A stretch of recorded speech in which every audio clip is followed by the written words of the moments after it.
ya, como siempre, Juan. Y paso a presentaros al ponente del día de hoy. En primer lugar, como siempre, agradecer que tu colaboración de manera desinteresada, poniendo el tiempo personal, todo han sido facilidades, incluso en esta época que sé que es cuando más trabajo tiene, así que nuestro instituto se mueve con presupuesto cero, todavía tiene más todavía tiene más valor el hecho de eso, de que hayas puesto tu tiempo personal, que te desplaces a Santander y vengas hoy aquí a hablarnos del tema de la abeja negra. Me habló de este tema un miembro nuestro, que es Gaspar Anavitarte, y entonces me dijo, esto es muy interesante, Ana, creo que podría pues tener su interés para el instituto, y entonces pues por eso estás hoy aquí, Manuel. Entonces voy a presentaros a Manuel. Manuel Barquín Sainz nació en Cantabria, en Pumal Verde, Eudías. Estudió Ingeniería Técnica Agrícola y su especialidad y pasión ha sido siempre hacer planta y las abejas. Junto con su esposa María Ángeles Gómez Espina, bióloga, tienen 2 explotaciones apícolas. Una se dedica a la producción de miel, que es la marca Braña Jana, que yo creo que bastantes de los presentes aquí a lo mejor la conocéis y se comercializa en muchas partes, entre ellos en Carrefour. Y la otra explotación se dedica a hacer enjambres artificiales. La empresa se llama Abeille Noire, tiene página web y sobre todo su principal mercado es Francia. Pero todo esto nos lo va a exponer Manuel, así que muchas gracias y cuando pues nada, quieras, esto es tuyo. Bueno, pues nada, ya me ha presentado ella. Normalmente cuando alguien va a hablar, lo primero es eso, presentarse, ya lo ha hecho ella por mí. Pero bueno, a ver, ya el título de la ponencia de hoy es un poco polémico, o es muy polémico, porque que se titule Abeja Negra, raza autóctona, cuando salgáis de aquí, pues posiblemente saldréis convencidos de que no, de que posiblemente no. Lo que pasa es que se ha tergiversado o se ha pacido por la linde mucho con el significado de las palabras, con el significado en este caso de la palabra raza, ¿no? Y sobre todo cuando se habla de abeja, cuando se habla de abeja. Pero bueno, traigo un pequeño PowerPoint para no perderme, para llevar un pequeño orden, y empieza por unos conceptos muy básicos. Perdonadme porque a veces igual pueden resultaros un poco de joder, que viene aquí. Pero bueno, es un poco para sentarnos, Y luego después de estos conceptos básicos, como muy básicos, vamos a hablar un poquito del género Apis, de nuestra abeja, pero nada, muy somero. Es un extracto que he hecho, estaba preparando, le digo, si tengo un extracto de los compañeros de Herbel. Herbel es una asociación de apicultores del País Vasco que está, hemos creado, no solo del País Vasco, aquí en Cantabria, una federación de asociaciones de criadores de abeja negra.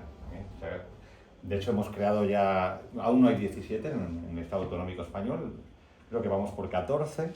Y una vez que hemos creado las asociaciones de criadores de abeja negra, el paso siguiente fue crear una federación de asociaciones. Y ya supongo que alguno ya empieza a valerse por donde veo los tiros. Siguiente paso, ser reconocidos, aquí sí, como raza, entre comillas, o como cocodrilo animal de compañía también si queréis, en el ministerio, en el catálogo de razas, en el ministerio. Pero esto tiene un objetivo, durante la charla lo iréis viendo. El objetivo es el grave problema que ha sucedido, que está sucediendo en todo el mundo, con algunas razas. La globalización es lo que tiene. Y antes oí la palabra erosión genética a ti, o alguien hablaba de sí.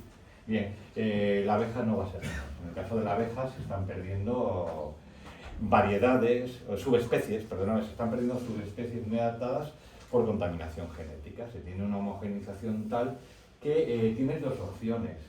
Fijaros, tenemos un ganado, porque los ganaderos tenemos ganado, que en este caso es la abeja, que es salvaje a la vez, que en este caso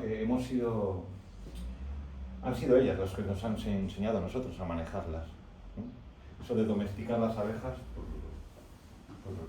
lo que pasa es que nos han domesticado ellas a los apicultores, hemos aprendido a manejarlos. Pero ¿qué sucede? Pues se tiende a aplicar criterios muy generalistas, muy productivistas, y todos queremos una Holstein, una vaca de 12.000 kilos de lactación. No, eso no. O sea, a lo mejor tenemos que darnos cuenta, que muchos ya se dieron, que circular, no es muy sostenible, uno tiene que redimensionarse. En este caso queremos aprovechar lo que tenemos, queremos aprovechar los recursos, queremos un individuo resiliente, adaptado y no perder diversidad. Y es muy triste, y os lo digo en esta introducción, que ahora un italiano, para comprar su subespecie, si queréis le podemos llamar raza, luego lo aclaro el porqué, que es la abeja ligústica, tenga que ir a Nueva Zelanda.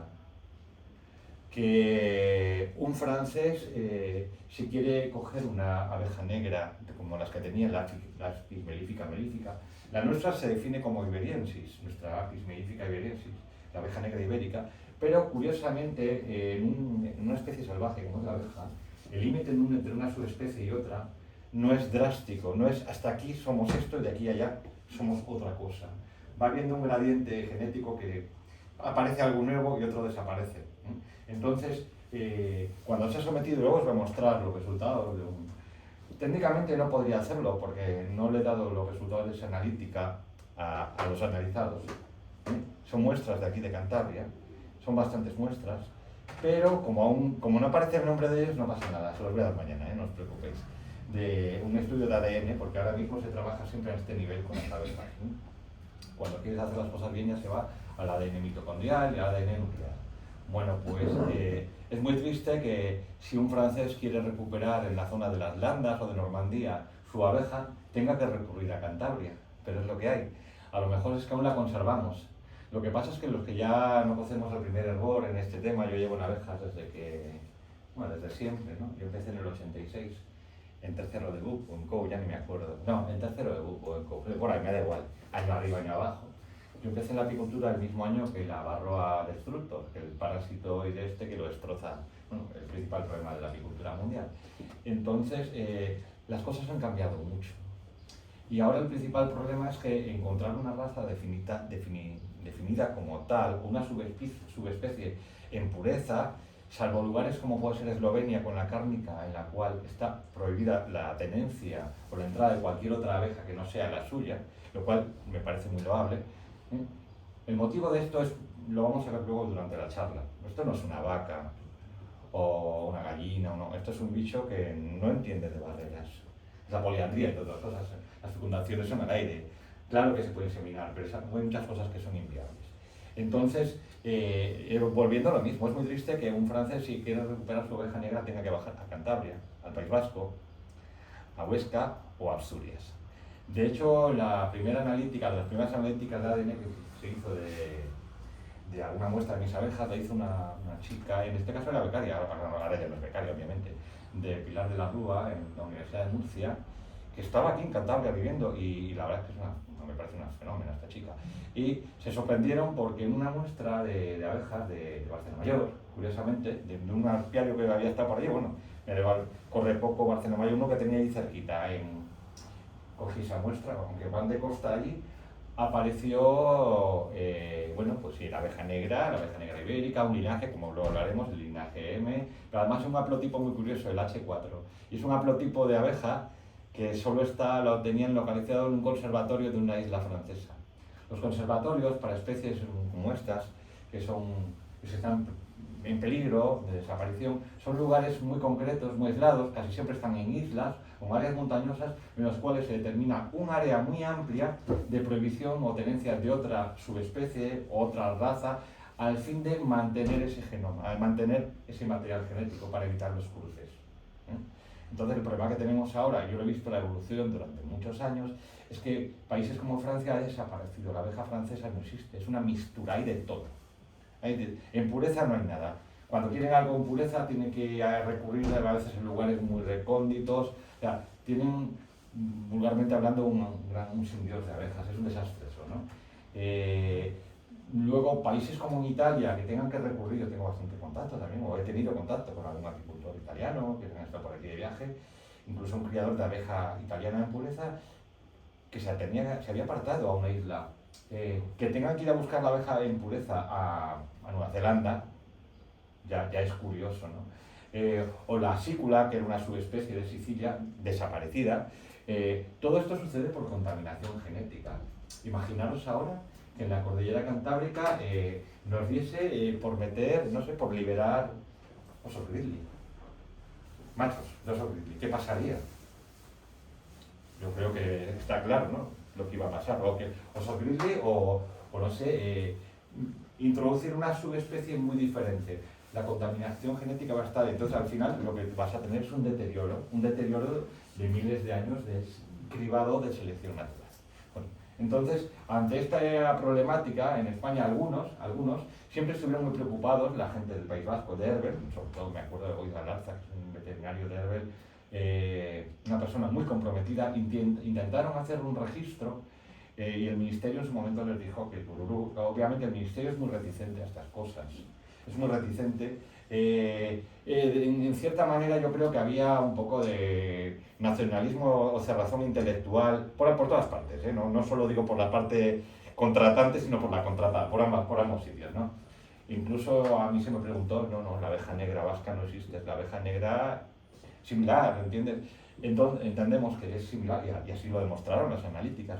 Y lo que hicimos, digo, bueno, pues esta gente tenían hecho un trabajo muy bueno, la gente de Herbert con la universidad, habían hecho unos estudios de ADN, había unos muestreos muy buenos, y lo que hicimos fue, bueno, pues algunos, los que más problema, porque con las cosas cuando te dan en el bolsillo te duelen más, que fuimos los de Cantabria, en este caso nos dolían a mí y a unos pocos más, entre otras cosas porque aquí nos dedicamos mucho a la producción, iba a decir, de carne y leche, de material biológico de abejas, negra, en pureza, para vender a gente que la quiere en pureza.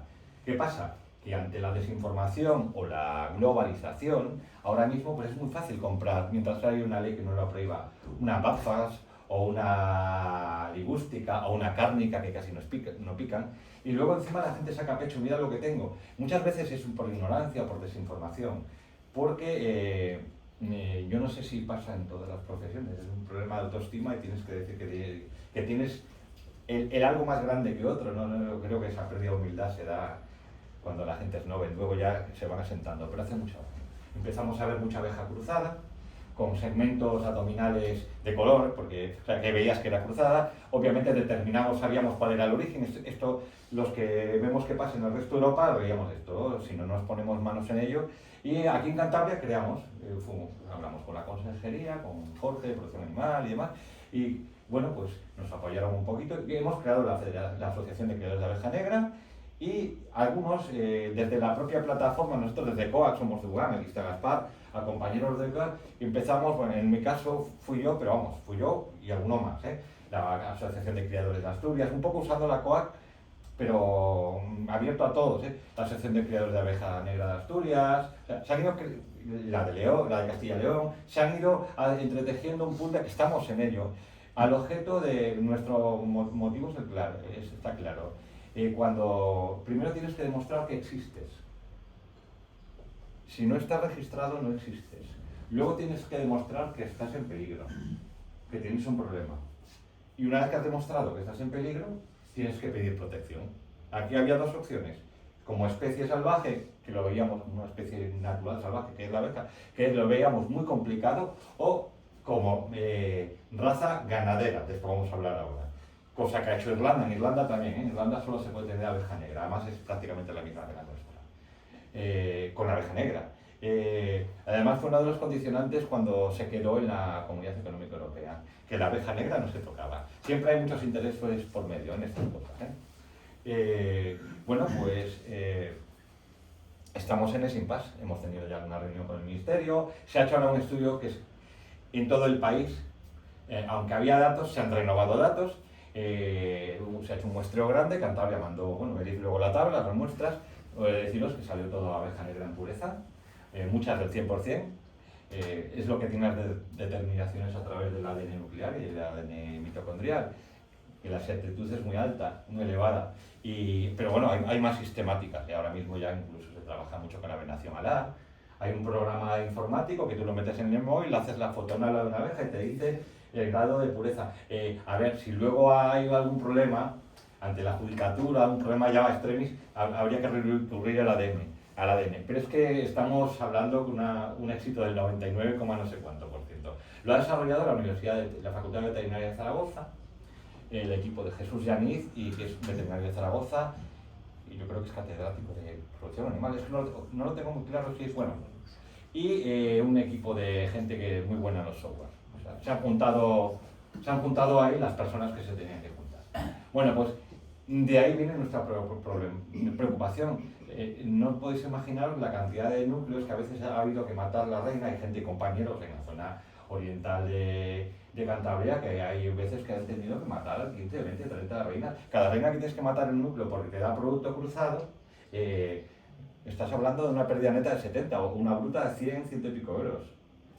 Claro, porque ese material luego es un problema. Por suerte hemos usado un plano educativo, a veces educar a la gente. O sea, hay ya mucha gente que se esconde. Ahora yo, es que tengo gafas o que es que tengo... No, ahora ya, digamos, la parte educativa, o por así decirlo, ya empieza a dar su fruto. Ahora si alguien tiene otra cosa diferente ya se esconde, ¿no? Primero presumía, ya os digo, de hecho empieza a dar sus frutos. ¿Y qué sucede? Que cualquiera que conozca cómo funciona la reproducción de las abejas, su fecundación, se va a dar cuenta que si no se toman medidas, con la globalización se perdería un patrimonio genético bestial. Luego os pondré unas gráficas en las cuales veréis cómo el comportamiento cambia muchísimo de una subespecie a otra. Y ahora, por suerte, desde hace 4 días, por así hablar, poco más, tenemos monitorizadas las pocas arriba más de reíble. Entonces, todas esas cosas que antes sabías por experiencia, cuando lo monitorizas y te lo guardas en un histórico, ya si queréis le podemos llamar ciencia. O se parece a la ciencia. Porque claro, tú puedes decir algo y en base a algo le habrá una conjetura, pero luego habría que hacer un estudio y somos apicultores, no somos científicos. Pero yo estoy a veces muy cansado de contar, medir, pesar, observar, eso se llama ciencia. Someter a análisis los resultados si puedes. Claro, lo he hecho mucho con velutina, o sea, técnicas miles, medir, pesar, ¿sabes? Como curiosidad, ¿sabéis cómo se cuentan las velutinas? Lo digo como curiosidad porque sé que no se os va a olvidar. Por volumetría. 1 litro son 1000, con un más menos 5. Pueden ser 995, bien. Eso sí, si la captura la has dejado ya un par de días, se compacta y ya te falsea el dato. Ese es el motivo de cuando en su día estaba en ganaderías, en Carabao, yo creo que a Miguel Ángel, cuando salió la primera orden, yo le comenté a mira, yo creo que debiéramos poner el trampeo, una medida estándar para que ya sea muy fácil contarlas. Entonces, ¿pero por qué han puesto una botella de 1 litro? Porque si todas las botellas son iguales de 1 litro por la altura, porque no os podéis imaginar si no lo difícil que es tomar datos. Perdonadme, ahora vuelvo a donde estaba. Estos temas son todos muy interesantes, pero vuelvo a donde estaba. Ese fue el origen de la inquietud de por cómo podíamos hacer para salvar la abeja negra. Pues siguiendo por la línea que está muy aceptada, aunque yo entiendo que no lo es, muy aceptada en todo el mundo. Igual que se entiende del ser humano como la raza humana, yo no veo a nadie seleccionando humanos, de momento, no sé. Seleccionando humanos, este para la montaña, este para allá, aquí vamos a seleccionar altos y rubios, allí cojos, allí calvos. Bueno, pues sin embargo se habla de la raza humana. Bueno, pues también se habla en apicultura de las razas abejas, Jack Runner, que es un autor, o sea, pero todos entendemos que en zootecnia, cuando el cribado es biológico, es biología, estamos hablando de subespecie. Aún así, cuando es el hombre, y se puede discrepar perfectamente, quien ha hecho esa selección, ha hecho los cruces dirigidos, ha hecho, digamos, el cribado lo ha hecho el hombre, entonces podríamos hablar de raza. Y sí hay algo en la abeja, pero se pierde muy fácil. Hay algo hecho por el hermano Adam, era un fraile de la abadía de Belfast, ya llovió, ya murió, yo no sé los años que murió este buen hombre, bueno, no importa, lo usé sin internet, y creó la Belfast, que es mezclando diferentes líneas de abeja, cárnica, ligústica. Obviamente cuando mezclamos diferentes líneas de algo, en un uso 1, ¿qué obtenemos? Siempre algo que solemos llamar el vigor híbrido.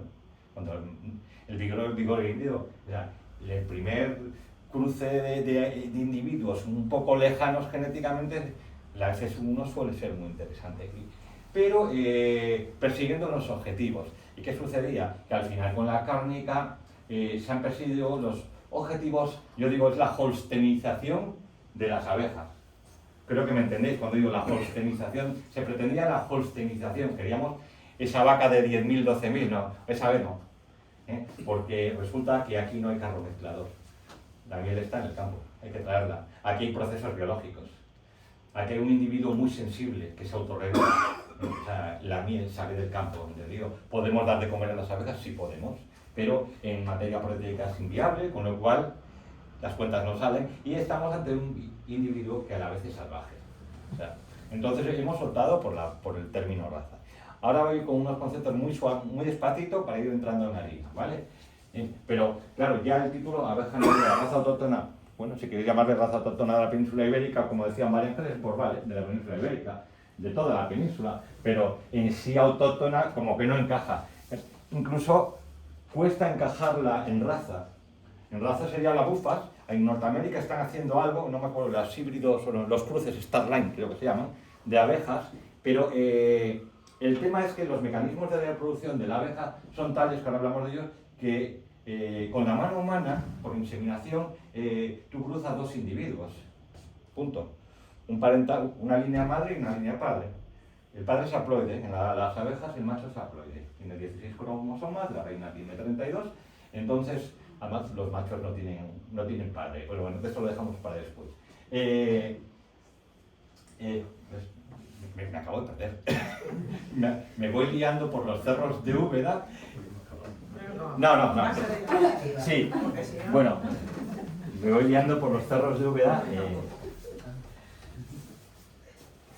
Bueno, lo primero, si definimos autóctono es aquello que procede de un lugar concreto y está ligado al lugar. Si yo me encuentro una tudanca en Sevilla, será una tudanca, pero no es una vaca autóctona de Sevilla. Ahora, si está en la zona cabuérniga, obviamente, vamos, son términos que siempre rayan en el límite, ¿no? Pues vamos a esto. Endémico, obviamente, será aquello que está en un lugar donde es, y solo está en ese lugar. Podría poner el lagarto gigante del hierro, y bueno, endemismos hay o el caracol de Quimper, que tenemos aquí 4 enclaves del norte, del cual nadie igual ha oído hablar. Tú sí lo conocerás. Los biólogos lo conocen. Bueno, y más gente, perdonadme. Bueno, yo he visto auténticas aberraciones, que están muy metidos en las umbrías de los cars y demás. Sigamos. Raza, subespecie, aquí quería llegar yo. Obviamente, cualquiera que vea esos dos individuos dirá, ¿qué pasa ahí? ¿Esa cosa de arriba es la misma que la de abajo? Claro, claro. Sí. El concepto raza siempre entra, o en principio entra, cuando el interviniente es el ser humano. Obviamente, es el ser humano el que ha hecho la selección. Pero sobra que lo diga, con unos criterios, bajo unos objetivos. Claro, porque cualquiera que vea el chihuahua ese o el mastín español de las ovejas dirá, a ver, esto es viable, perfectamente viable, ¿vale? Pero sin embargo, en la abeja tenemos ahí una ligústica y una abeja negra nuestra. La de arriba es la abeja maya, con la cual nos educaron cuando éramos pequeños, porque la cultura entraba por la televisión y la televisión entraba Willy y la abeja maya, y era amarilla, y la miel era líquida, yo creo que todos nos acordamos, más o menos, ¿no? Claro, pero resulta que en toda Iberia, en toda la península ibérica, las abejas no eran amarillas. En Eslovenia no eran amarillas. Pero esa abeja era una ligústica, y era la que entraba, y la miel era líquida. Hombre, vamos a ver, una solución sobresaturada de azúcares, como digo yo, sea líquida, eso es una excepcionalidad, eso va a durar 4 días. No vamos a hablar de soluciones azucaradas ahora, que nos tiraríamos otras 4 horas, ¿vale? O sea, la miel en sí líquida es una excepcionalidad. Todo lo que sobresature sin azúcar va a cristalizar. Bueno, si queréis podemos hablar de cristalizaciones, pero no es el momento. Bien, pues en el caso de subespecie el cribado es biológico. Y vamos a ir al origen de él, porque además tiene un origen natural muy chulo. Es biológico. Fijaros que en la raza los individuos son de la misma especie y tienen unas características comunes que se heredan entre ellos, fenotípicas, de aspecto, de comportamiento. Son unas tuancas, algunos ganaderos tuancas dicen que son muy listas, son bichos muy listos, no sé cuál es el concepto listo, es muy de antropocentrismo, ¿no? De pensamos como hombres y a veces somos demasiado, pero bueno, o las limusinas pueden ser un poco más agresivas, o yo que sé, la abeja negra ibérica, por ejemplo, defiende mejor, es un poco más agresiva que pueda ser la ligústica. La abeja negra fija más calor, obviamente de zonas más húmedas y más frescas. Luego veremos la distribución, es del arco atlántico hasta el norte de Europa, lo cual explica, vamos a ver, las zonas más cálidas, los colores más frías, los colores oscuros fijan más calor. En este caso, para un insecto, obviamente el insecto necesita no perder mucha energía o fijar calorías, fijar calor exógeno, obviamente. Entonces, en principio, la subespecie la ha perfilado el clima y bueno, es la criba ambiental. Es la criba ambiental, yo creo que en pocas palabras lo definimos así. No, he ido al revés, perdonadme, es para acá. Bien. Bueno, pues he ahí que hay una serie de características o de cromosomas, de caracteres que suelen ir juntos. Y se transfieren juntos. Entonces, a través de ellos se puede estudiar o saber qué linaje es, a qué linaje pertenecemos en las abejas. Y además tiene una gran, no sé cuál es la palabra, transmitancia, no me acuerdo ahora cuál es la palabra, pero bueno, creo que me entendéis. Bueno, pues hay una serie de genes que van empaquetados juntos y ahora que se hacen los estudios de ADN, que son mucho más precisos, a pesar del aspecto, del fenotipo, los estudios de ADN te determinan el grado de pureza. Aquí tú tienes algún aspecto que es algo, aparentemente, pero te aparece en el paquete genético algo que no concuerda. Aquí hay un porcentaje de entrada de algo. No sé si hace 3 generaciones, 4 o 5. Lo veremos luego en la tabla de resultados. Bueno, pues a través del haplotipo que presentan en los estudios de ADN, ¿quién hace esto? Genetista, obviamente, claro, genetista. En la Universidad del País Vasco tienen, luego tengo un pequeño extracto de Melanie Parejo y de, se me ha olvidado el nombre de esta señora, me mata, Bueno, lo he cogido y lo pongo ahí, ¿vale? Porque me puse a buscar bibliografía que yo conocía de los 80 y vi que había una presentación, digo, joder, si es lo mismo. Digo, pues no, poniendo lo que era, digo, no pierdo un minuto, porque quiero que sea una breve iniciación. Vale, pues la abeja negra la tenéis ahí en color rojo, con el linaje M. Una cosa, esto ya no es así. Esto es de los años 80. Y si yo ahora hago un estudio a criadores en pureza, no me da un resultado real. Yo tendría que hacer un estudio, un muestreo de campo de lo que hay. Porque si yo voy solo donde los que tienen negra, me va a dar negra, obviamente. Esto ya no es... Esto es de los años 80. De entonces acá ha cambiado todo una bestialidad. Una bestialidad. La abeja negra, como podéis ver, está península ibérica, estaba en Francia, parte de Alemania, muy al norte. Era la que soportaba condiciones de máxima humedad y frío. Y climas, ciclos más cortos, inviernos más largos. Bien, fijaros, claro, la zona mediterránea, la península ibérica, no es toda igual.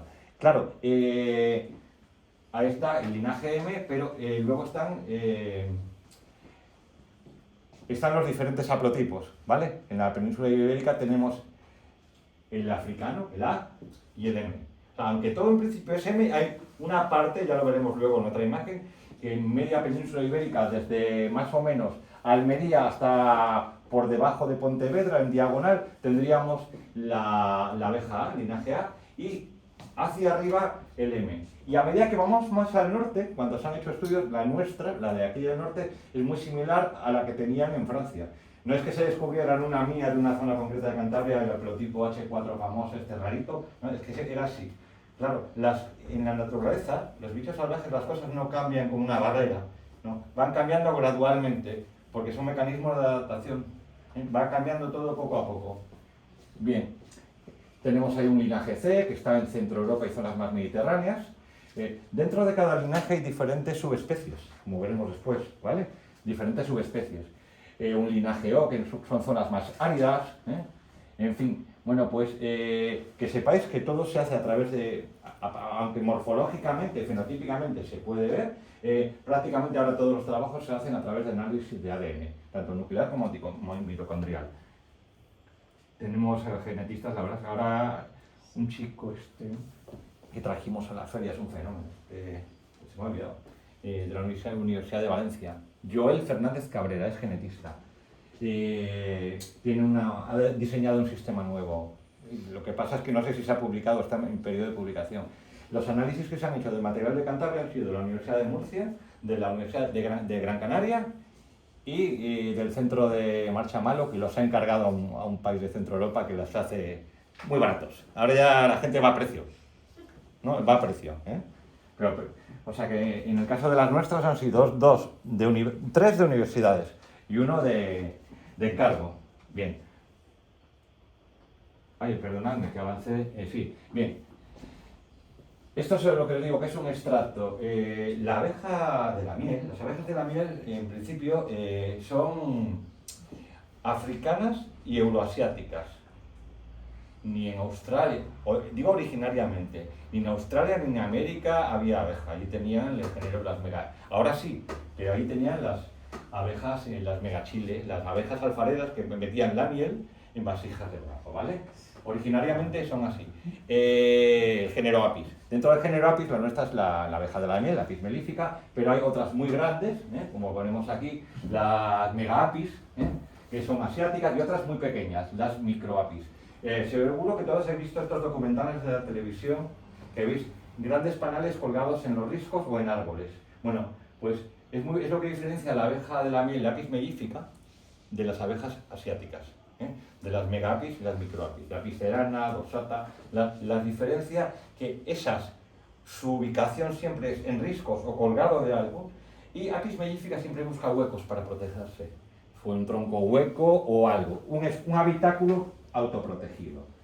Claro, ellas nos han enseñado que si ponemos una caja la metemos allí, pero bueno, no vamos a hablar ahora de apicultura porque sería muy largo. Las colmenas movilistas, o sea, se meten dentro de una ubicación. Hay una maravillosa colección de nombres en esto, en Cantabria, dujos, colmenos, pero si nos ponemos en todo el país, truébanos, cortizos, corps, hay un montón de nombres. Yo me sé un montón de los nombres que se atribuyen a las colmenas antiguas, que pueden ser desde barro, cañizo, roble, desde montón. Bueno, pues las asiáticas, normalmente las que vienen de la zona asiática, son las mega apis, que son estas que hacen de los riscos, y las micro apis. Pero el origen de la abeja negra también es asiático. Nos retrotraemos en la historia, lo vemos en la siguiente imagen. En el momento que nos vamos atrás 1.000.000 de años, no, 1.000.000 no, perdona, ahí está claro, es lo bueno que tiene un PowerPoint, que tienes la guía. 6 a 9 millones se separaron del ancestro común. Hubo una migración de este a oeste. Una migración de este a oeste. ¿Qué pasa? Que esa migración, hubo varias migraciones. Luego, unida a la glaciación que hizo que los hielos bajaran de arriba a abajo, hasta media península ibérica, bueno, en toda Europa pasó lo mismo, líneas que habían pasado de este a oeste quedaron aisladas por los hielos y el mar. Con lo cual, cuando tienes muchos miles de años aislada una especie, es cuando van a empezar a aparecer, ante la criba ambiental de ese momento, así aparecieron las diferentes subespecies, con la glaciación. Claro, luego al retirarse los hielos, muchas reconquistaron, pero los mecanismos de adaptación ya eran tales que sin la intervención humana hay un elevado grado de pureza. Y en la naturaleza, ya os digo, teniendo en cuenta que la fecundación de una reina puede ser hasta con 15, 16, hasta 18 machos, que normalmente llena su espermateca, es un individuo poliándrico, con lo cual podemos decir que todas las abejas hijas de la reina serán hermanas de madre, pero de padre no. Curiosamente aquí en el norte de España, las fecundaciones son mucho más problemáticas, lo cual por eso es importante de nuestra abeja.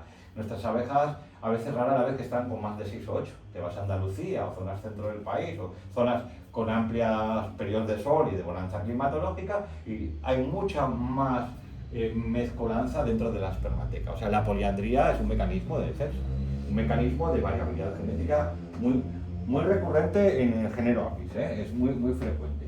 Bueno, pues al retirarse los hielos, volvieron a subir, pero digamos que cuando algo está muy adaptado, lo que sucede es que es el ambiente el que te limita. Si esto pasa en botánica, que el suelo es más ácido o que hay mucho agua, no vas a tener un pirenaica, pues, asfixia radicular. Que el suelo es muy poco ácido, alcalino y poca precipitación, te vas a anfaginia. Que tienes zonas de transición, ya empieza, pues bueno, estos mecanismos que a veces hay cruces. O sea, en la naturaleza, en las plantas nos pasa mucho y en algunas especies animales, a veces cuesta saber si eres A o B, hay muchos pasos entre A y B, hay un gradiente genético. Esto no sucede cuando interviene el hombre. Cuando interviene el hombre es que lo queremos o todo amarillo o todo verde, pero como estamos hablando de una especie salvaje, esto es lo que pasa, ¿no?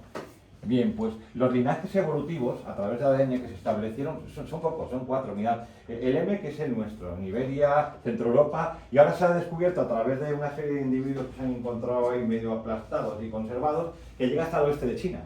La abeja negra llega hasta el oeste de China. Eso se ha descubierto hace nada, 4 días, por así decirlo. Y África, toda África. Lo que pasa es que África es el linaje A. Nosotros en la Iberia ya somos el linaje M, y luego en Centro Europa es el linaje C, y ya cuando te vas a la zona ya Turquía, más hacia Arabia Saudí, ya te vas al linaje I o al O, que no, a veces son equivalentes. Y cada linaje que tienen genes muy similares, hay pequeñas discrepancias, pequeñas, digamos, diferencias. En cada linaje se agrupan diferentes, si queremos llamarlo, subespecies, que en apicultura está la querencia o la mala costumbre, bueno, mala o buena, depende de llamarle razas, pero vuelvo a hacer lo mismo, las razas las elabora el hombre. Eso no quita que haya alguna, como las bufas, que de la abadía esta de bufas, o estas variedades raritas que están haciendo los americanos. ¿Por qué hablaba antes de la poliandría? Porque si quieres mantener una raza, o tienes zonas libres de fecundación, con periodos libres de más de 15 kilómetros, porque los zánganos no vienen aquí y llaman a la puerta, oye, me quiero fecundar contigo. No, esto no funciona así. No. Van de vinos, hay una discoteca concreta, un área ahí en el campo, son zonas de fecundación. Hay zonas de fecundación concretas, están relativamente estudiadas. La información que hay, sí que hay fotos, sí que hay ensayos, donde acuden los de un amplio entorno. Pero es que pues estamos hablando de radios de más de 7,5 kilómetros, de diámetros de 15 kilómetros. Entonces, si en un diámetro de 15 kilómetros alguien te mete unas bufas, o te mete una cárnica, o te mete, bueno, pues a lo mejor de los 7 padres o 10 que hay en la espermateca de tu reina, pues hay a lo mejor un padre ligústico, o un padre cárnico, o un padre FS1 de una mezcla por ahí. Con lo cual, fenotípicamente ves abejas de colorines, como pasa en Francia. Abejas con segmentos amarillos, abejas con segmentos muy claritos, abejas con pelitos grises, muy frecuentes en las Caucasien. Entonces dices, esto no me concuerda, pero claro, en el momento que entiendes que los productos de una reina, los hijos de una reina son de varios padres, claro, la madre es la misma, pero las hembras, las abejas, al tener varios padres hay diferentes aspectos. Y esto, la poliandría en sí es un mecanismo adecuado o bueno de supervivencia genética. Lo que pasa es que si empezamos a provocarla nosotros por saltos que no tienen nada que ver con el clima, ahí viene el problema. Cuando damos los saltos que no vienen atribuidos al clima. Os voy solo un dato. El problema es que estas cosas es muy fácil y muy gratuito hablar aquí. Y a mí no me gusta estar el mundo lleno de opinólogos, es un problema.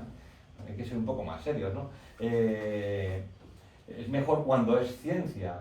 Lo tenemos ya muy constatado. Bueno, esperemos que algún día lo constatemos más. Por ejemplo, la sensibilidad alta que tiene la ligústica o la bafas a algunas afecciones bacterianas como la loque americana. Y luego lo entiendes el porqué. Son especies de rapidísimo desarrollo, mucha cría, con lo cual, digamos, yo siempre pongo los mismos ejemplos, los que sean más visibles. ¿Quién durará más en Áliva? Una tudanca o la Holstein de 12,000 kilos. La Holstein de 12,000 kilos a los 2 días, posiblemente este palau y la tudanca estar ahí, sobre todo recién entrar al puerto, pues con las abejas y con todos los bichos pasa igual. Los mecanismos de adaptabilidad son los que son. Y bueno, pues la criba ambiental es la mejor. Aún así, hemos de decir que cada apicultor ha de hacer las abejas a su entorno y criarlas de su entorno. Pero demostrar científicamente sería la forma de corroborar esto es mejor que esto o esto es peor que esto. Queremos aprovechar el medio, lo que tenemos, por poneros un ejemplo. La abeja ligústica tiene la lengua más larga, la italiana, porque ha evolucionado con una botánica concreta y una serie de floraciones, algunas vezas, algunas esparcetas, floraciones concretas de su entorno, tienen los nectarios más profundos. De tal forma que eso, digo, de las bestias salvajes, de las parcetas salvajes, ha generado durante no muchos miles, eso va muy rápido, en muy pocas generaciones, que predominen individuos con la lengua más larga. Hay mecanismos de adaptabilidad insecto-entorno. Entonces, si yo meto mano allí, como un elefante en una cacharrería, eso me lo cargo de un día a otro.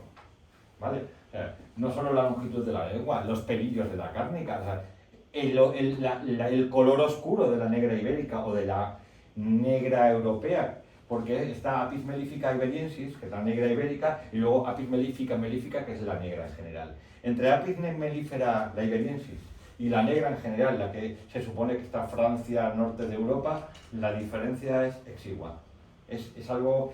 ¿La diferencia qué es? Que en la iberiensis puede haber algo de el linaje A, que es el africano. Es normal, los genes van saltando en la naturaleza poco a poco. Bien.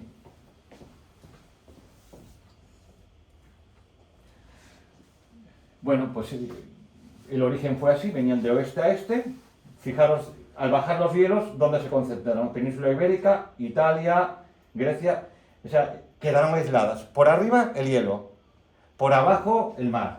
Ya tenemos un aislamiento de unos miles de años suficiente para generar, a través de diferentes linajes, diferentes subespecies.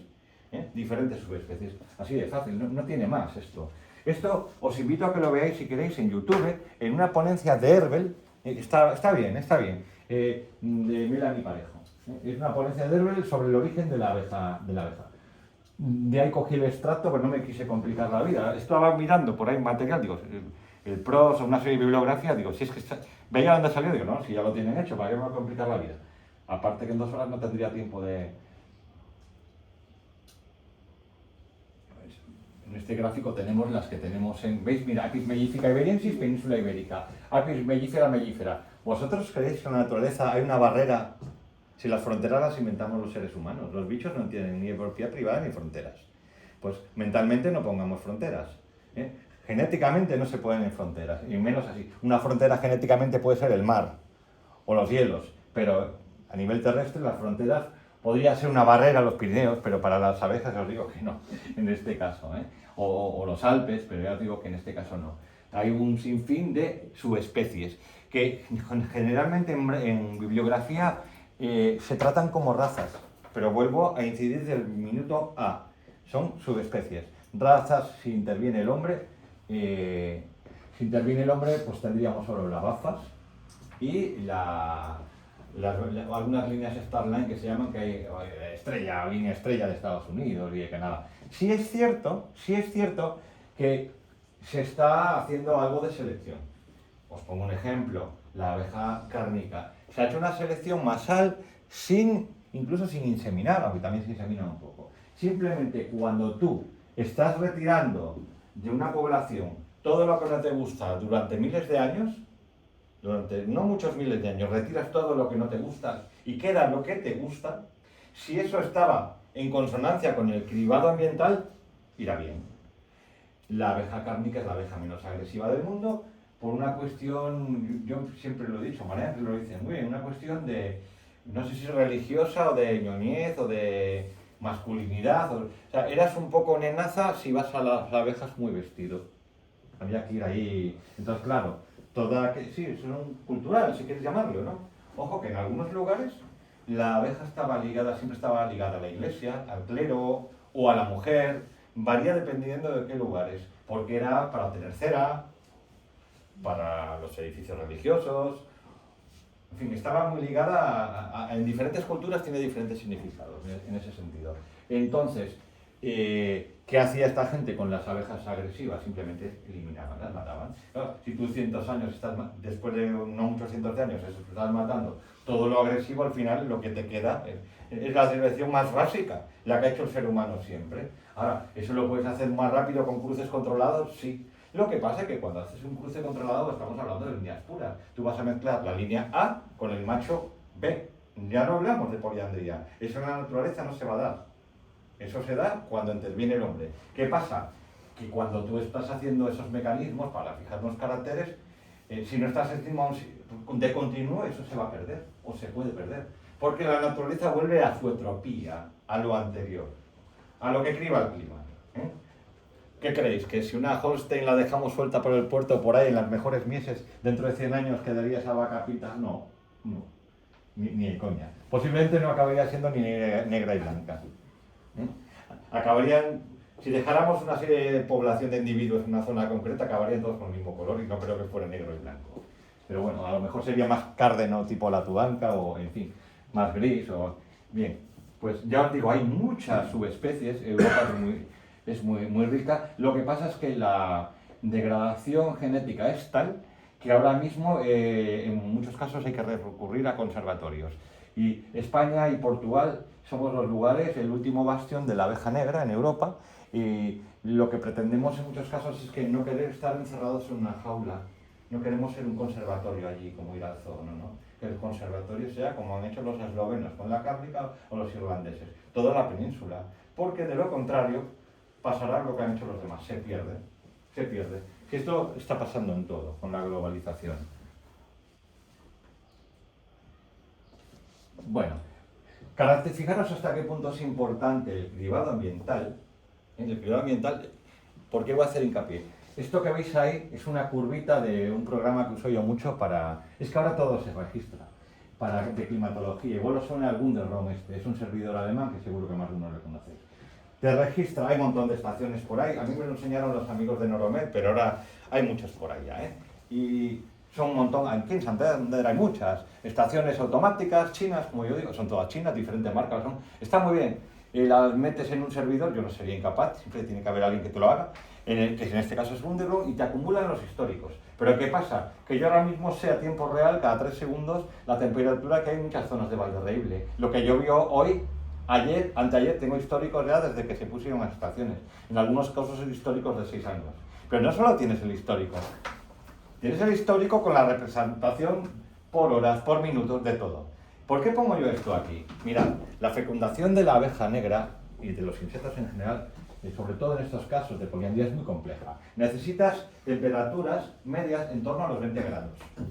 Primero, mínimo 20 grados. Por encima de 40 ya hay problemas. Luego, ausencia de viento, vientos no muy amplios, 10-15 por hora máximo. Ausencia de lluvia. Si el día está nublado, no, necesita luminosidad. Ya empezamos a estar en mala, algunos cántabros, Luminosidad, ¿os suena? En enero, febrero, marzo, ¿cómo andaremos? Yo que vivo en Udías, hay entre Udías, Cabezón, que no vemos el sol, que tenemos que mirar a veces para ver el sol. Bueno, pues además hay más condicionantes. O sea, temperatura, insolación, velocidad del viento, grado de madurez, o sea, cuando una reina nace, tiene una especie de pubertad no más allá de 7 días, y a partir de los 7 días es apta para ser fecundada, ya ha madurado. Vale, curiosamente, cuando buscas bibliografía, en nuestros casos ya no es buscar bibliografía, es corroborar que los que nos hemos dedicado muchos años a criar a vender reinas tiempo atrás, esto lo tienen muy constatado, ¿no? La bibliografía te va a decir eso, pero la bibliografía siempre habla de tiempos medios, estudios concretos. El primer estudio de la fecundación de la abeja negra se ha hecho hace 4 días, por decirlo, es de Goy, que su tesis doctoral la hizo sobre la fecundación de la abeja negra. Curiosamente, es de las pocas que hemos visto que incluso con picos térmicos en torno a los 19 grados se te fecunda. Una ligústica con 21 22 grados no se la cae.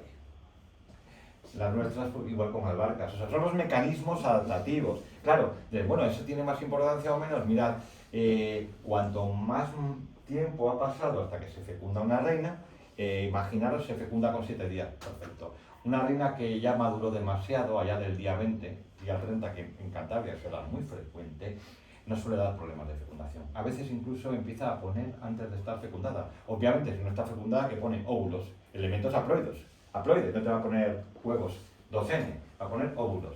Con lo cual va a durar individuos haploides, tazánganos, colmena que pierdes. Muy frecuente. Los índices de fecundación aquí en primavera muchos años no son ni del 50%.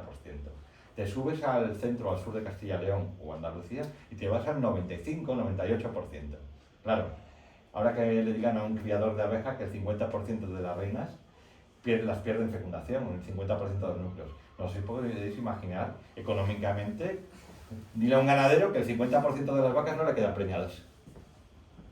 Pero si su estabulación está, yo qué sé, en Palencia del Sur, le quedan el 100. Pues es lo mismo, es lo mismo. Nuestra abeja está adaptada a condiciones, la abeja negra, a condiciones de fecundación muy extremas, tanto por abajo, incluso a veces en Andalucía y otras zonas cálidas por arriba, pero sobre todo por abajo. Y luego, incluso con muy pocos zánganos, que no es lo adecuado, con pocos machos. Por eso ya os digo, ahí sí que hay estudios de ADN que se verificaba que el material de algunas colmenas había 16, 17 parentales en el sur de España, y en el norte rara la vez que había 8 o 10. Claro, aquí a veces se te fecunda una reina con un zángano, con un macho. Tened en cuenta que es en la calle, esas temperaturas, a veces está a varios kilómetros del colmenar, espero que no medie por medio algún pájaro o alguna telaraña, que no suele suceder.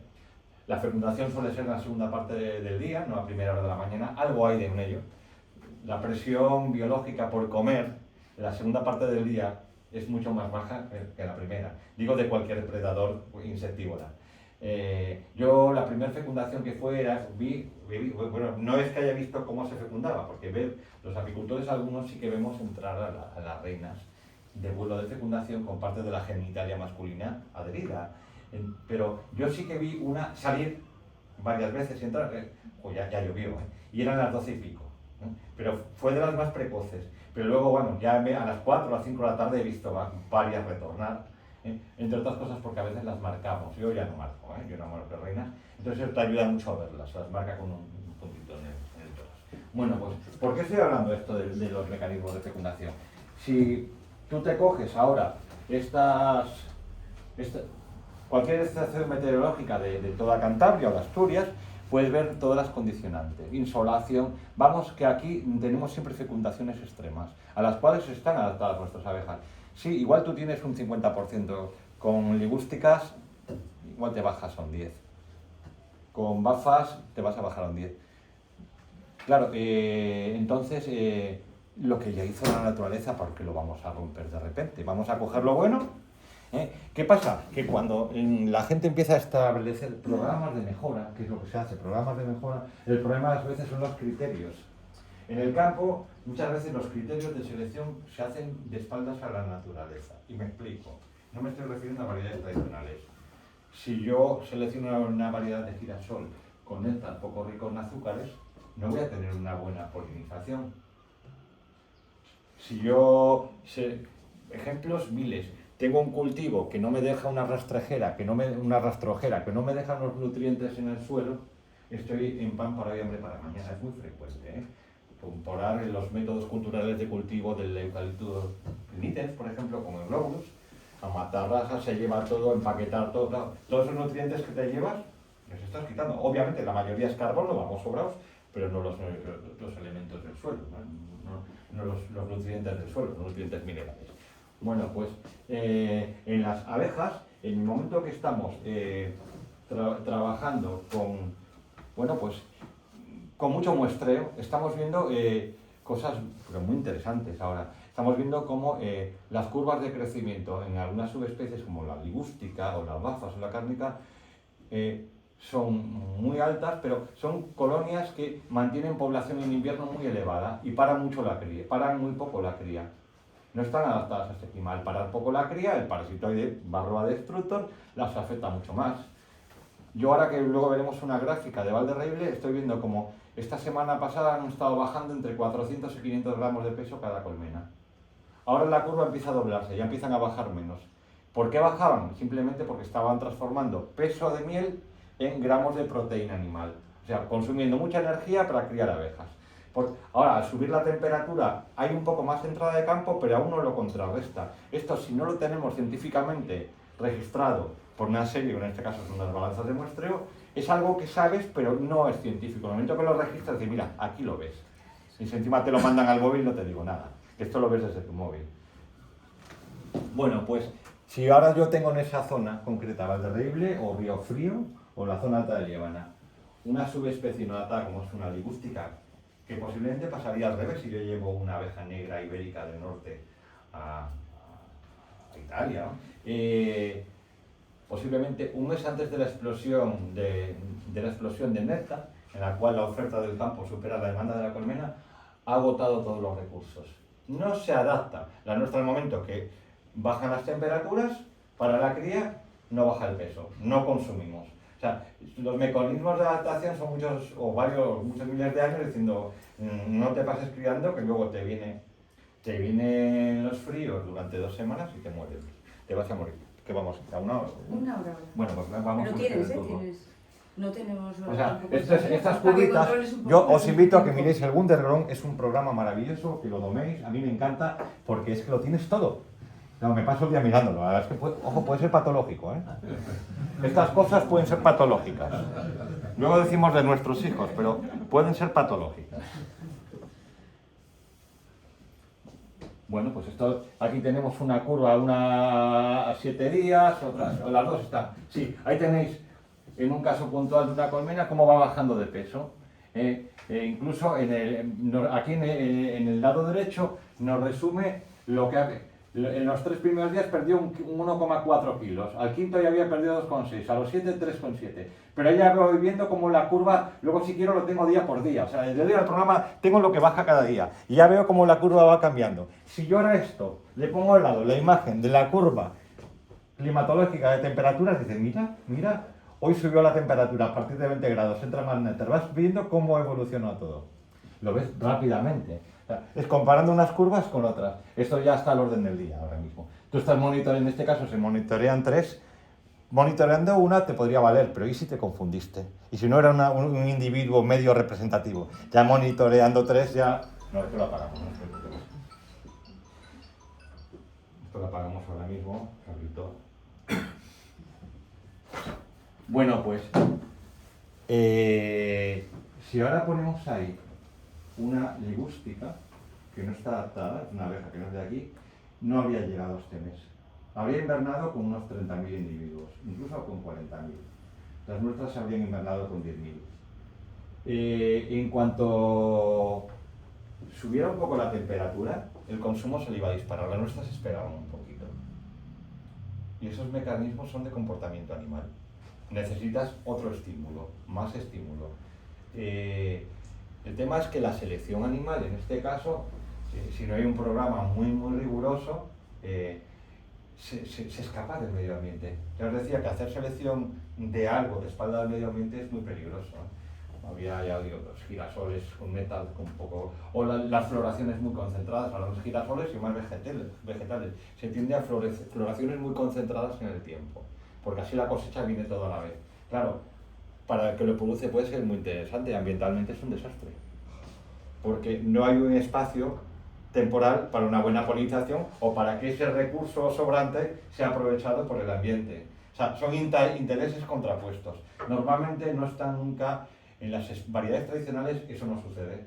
Luego ahora los métodos de cultivo o de ganadería son, claro, cuando sobredimensionas, si un tractor te hace 20 y pico, 30 hectáreas al día y trabaja día y noche en una comarca concreta que se hace un cultivo intensivo de algo, de girasol, de beza, lo que sea, el espacio temporal desde que tienes la primera floración hasta que acaba la última a lo mejor son 20 días. Porque no hay ese desfase que había en explotaciones más pequeñas en velocidades de implantar. Claro, es que antes igual se tiraban 20 días plantando, o 30. Ahora prácticamente en una semana, día y noche, el vehículo es el mismo, se turnan los operarios. Y eso hace que el rango disminuya, el rango espacio-temporal para aprovechar los recursos. ¿Qué nos está pasando con el clima? Con el clima nos está pasando algo, yo soy observador de AMET, también te relleno el librito, bueno, casi siempre tiene que estar María Ángeles, decimos, oye, ya mandaste los datos hoy, o ya tal, sabes que no has cogido el agua, pero entonces vas viendo cosas. En las abejas los últimos años se nos ha, el periodo, las mínimas nos han subido y las máximas nos han bajado, eso es muy malo. Cuando no te hiela, o sea, para nosotros lo ideal en montaña es que haga mucho frío, consumo mínimo de recursos, están las colmenas en la curvita a 10-15 gramos diarios, no a 500 kilos, no a 500 gramos. Con lo cual, cuando la explosión del campo viene repentina y hay una coexistencia entre la necesidad de recursos y la disponibilidad. Si la temperatura es muy alta, los inviernos suaves son peligrosísimos, nos vamos a consumos muy elevados. Es lo que pasa con las subespecies no adaptadas. Ahora mismo, ya os digo, las mínimas nos han subido, solo ha habido una helada en algunas zonas, bueno, y las máximas nos han bajado, salvo episodios puntuales. Estamos en un montón de episodios puntuales, pero son eso, es el cambio climático, episodios puntuales. la helada del siglo, los picos térmicos del siglo, pero en general, en esta zona concreta en la cual estamos mirando las estaciones, en la costa, el intervalo de térmico se ha recortado por arriba y se ha subido por abajo. Hay menos horas frío. Y las horas frío, igual que en fruticultura, son muy interesantes porque son primordiales para un montón de especies. También en nuestras abejas lo son, sobre todo la abeja negra, porque son las que dicen hasta aquí parón, aquí tenemos parón y aquí no hay parón. El parón de cría ahora mismo es primordial. Desde que el parasitoide saltó de la abeja asiática a la abeja apis mellífica, la varroa, obviamente, si no hay parón de cría, está de continuo. Bueno, pues gracias al parón de cría estábamos consiguiendo mantenernos, porque los tratamientos contra este parasitoide casi siempre han sido de contacto y en ausencia de cría son un poquito más eficaces, bastante más eficaces. En el momento que hay cría, la colmena tiene cría tapada o perculada, estamos con el problema de que disparas a un individuo que no está encerrado en una cápsula, con lo cual el porcentaje de eficacia te baja hasta el 50. ¿Qué pasa? Pues que eso ha subido la mortalidad muchísimo.